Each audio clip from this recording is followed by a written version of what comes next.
Guys, CNN just admitted that Tim Walz appeals to low testosterone men, and I think that part of the way we not just strive to victory, but strive to maintain sanity in a world where the radical left wages war on truth and objective reality itself is to keep an air of humor about us. I talked about this in a recent interview that I was on, but we should appreciate when their absolute warfare on reality ends up resembling a Babylon Bee headline. This happens pretty much every week, whether it's, a woman saying something that is so self-evidently objectively wrong, but she's sure that it's correct, and the reason she's sure is because feminism has told her that it's correct, and that anyone who says that she's wrong is an oppressor, part of the patriarchy, but it's so self-evidently wrong that everyone can just laugh at her. Or when Kamala verbatim endorses communism, and then we see leftist accounts saying that they're not communist, and the top 3 replies are all reposting clips of Kamala Harris endorsing communism.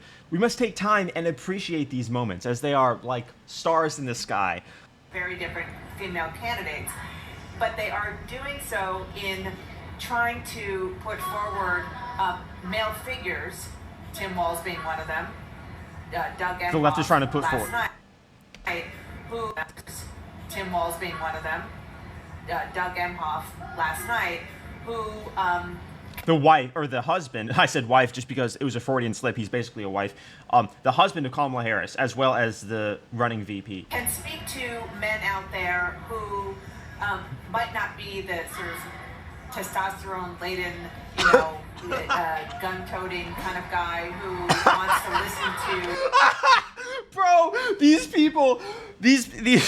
people actually said out loud that their candidates were selected. As I said in literally my last video, that these people were selected because they're embodiments of, the typical sitcom dad, the bumbling fool husband who doesn't know what's going on, who's constantly subordinate to his wife and is always, getting corrected and is asking questions, doesn't know what's, going on, that can't lead his family. That type of archetype was directly fulfilled on purpose by the selection of both Tim Walz and, of course, the husband of Kamala Harris. But I think the reason Kamala Harris was selected wasn't just because of her husband, but because, of course, she is an incompetent woman, and the left wants to do warfare with reality along the lines of identitarianism as they deny objective frameworks, including meritocracy. So it made sense on that level. But this here is too perfect.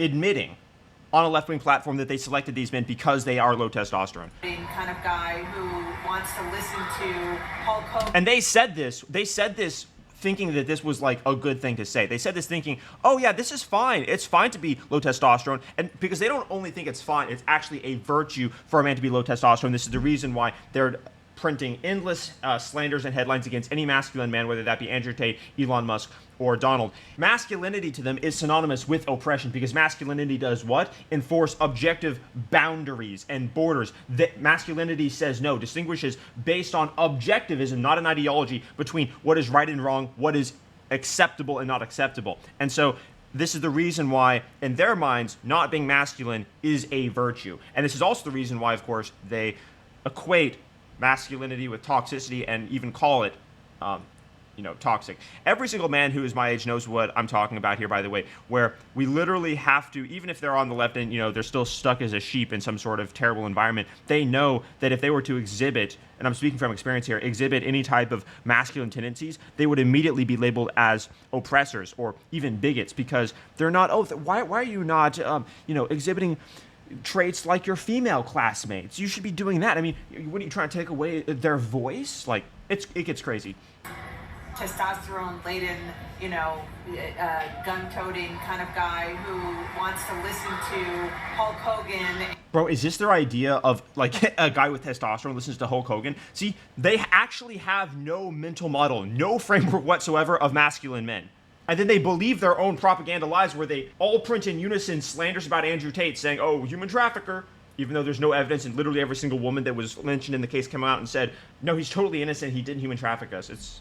These people don't actually have, though, the expectation to adhere to reality. Kind of guy who wants to listen to Hulk Hogan and the kind of players that came out of the RNC, or might want to listen to that. But keep in mind that with this statement and the constant demonization of people who they disagree with, what they're saying is that men who would listen to, quote, Hulk Hogan or have higher levels of testosterone are automatically not as good. They are automatically worse. And of course they would say that for all the reasons that I just laid out.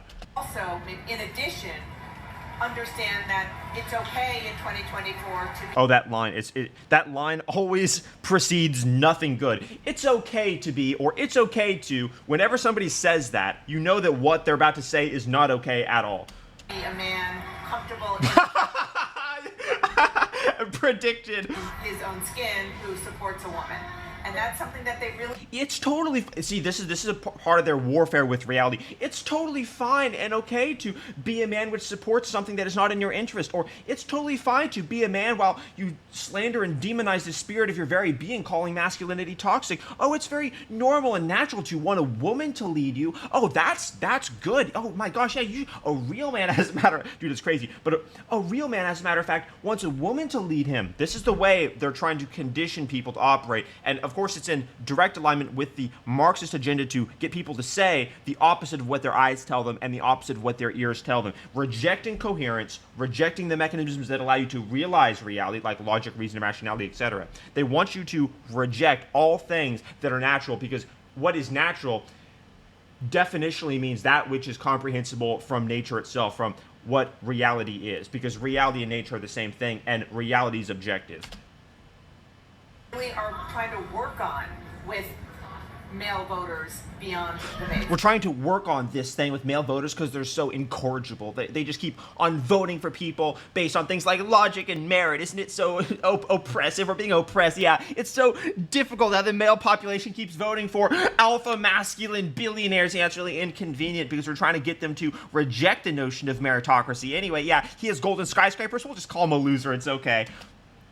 I mean, we were talking about this earlier, the different definitions of masculinity in 2020. Right. The different definitions. There's the postmodernism right there, where they want to say everything is equivalent, everything's the same thing. It's all on an equal playing field of moral relativism, except they, of course, extend moral relativism to the landscape of everything. There's no such thing as better and worse. That is the central pillar of postmodernism. It's so disgraceful. It's such a disgrace that this could ever even enter the psyche of a person, and then for them to exhale that in terms of words with a straight face. It's beyond insane.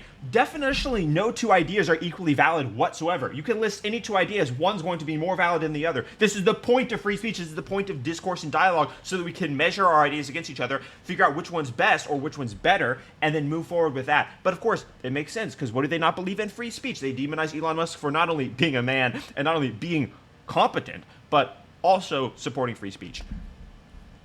And what we saw at the Trump convention, which was, as you know, somebody, I forget exactly who said it, Testosterone, with Kid Rock and the Ultimate Fighting Champion guy. Oh my gosh, wasn't it so bad over there? There was a lot of testosterone. Wasn't that bad? So obviously that's funny because they're freaks, but it's also serious because it's very eerie.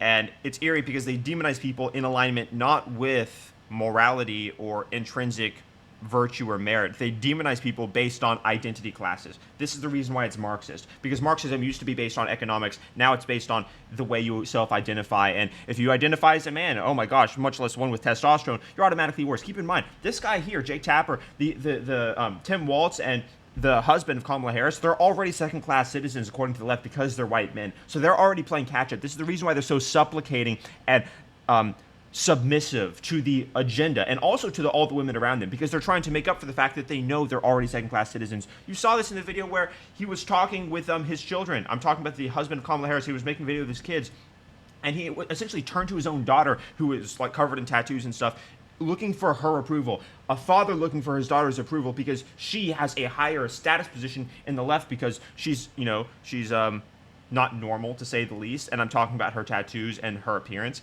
It's crazy to see, but it makes sense that the left would consider him to be a second-class citizen.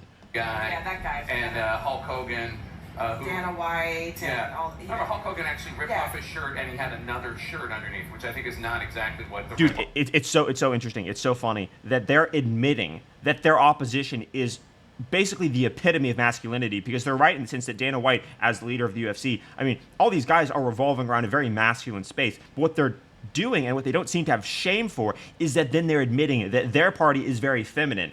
So they're confirming what I've said in multiple videos and what people have gotten mad at me on X for saying, which is a scientific fact, and that proclivity to abide in left-wing authoritarianism has been measured to positively correlate with a feminine personality.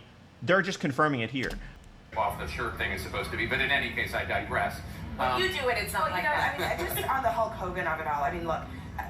This guy's not capable of ripping his shirt off. His buttons, they're too strong. If he tried, it wouldn't work. Who, by the way, said something racist the other day. I was just going to say. Oh, of course, yeah. Oh my gosh, we must have been right. Dana White, yeah, of course. Just recently, he drunkenly asked a crowd whether they wanted him to body slam Kamala Harris. So when we talk... Bro, they accuse their opposition of everything they're guilty of. Kamala Harris just drunkenly made a statement against capitalism in front of a bunch of people. You know, where she incoherently babbled about the duality of democracy? Yeah, that unfortunate clip that got hundreds of millions of views on X. She was literally drunk. But of course they would accuse, you know, their opposition of us being drunk, because when you invert reality, you not only lie, but you say the opposite of the truth, therefore accusing us of what they're guilty of. Talk about the kind of testosterone that they put on... CNN is anti-reality programming. That's what it is. It's anti-truth programming. Just nonstop, 24/7. At the RNC, that's what it was. That's the reason they put it in airports. By the way, I'm going to be in an airport tomorrow because I'm traveling to see family. And, bro, you might see me, I'm recording in a different area. But, yeah, there's definitely going to be CNN in the airports. I'll have to listen to Jordan Peterson to recover from that. There is a contrast that is going to be on display tonight here. I mean, there are going to be people associated with Planned Parenthood, the Human Rights Campaign, the LGBTQ plus organization. They are going to be putting those people on the stage to talk about child sacrifice at the Democratic Convention where they endorse communism. Yeah. Well, America. But for Democrats, it's always this balancing act between feeding the need for their base to hear these messages of affirmation about... right, their base literally needs affirmation. It's crazy that they admit this stuff. A sort of rainbow coalition, if you will, of their party. But Hold on. They just admitted that they have to placate these people? Affirmation about a sort of rainbow coalition, if you will, of... they are going to be putting those people on the stage to talk about a different version of America. But for Democrats, it's always this balancing act. So this was extremely funny. I'm going to put this out as quickly as I can. So be sure to subscribe to the channel. And guys, if you're watching, leave a comment down below about something in the video. It really helps out the video more than you would believe, especially if you watch all the way through. Subscribe and leave a comment. It really helps more people see this. So I'll see you guys in the next video.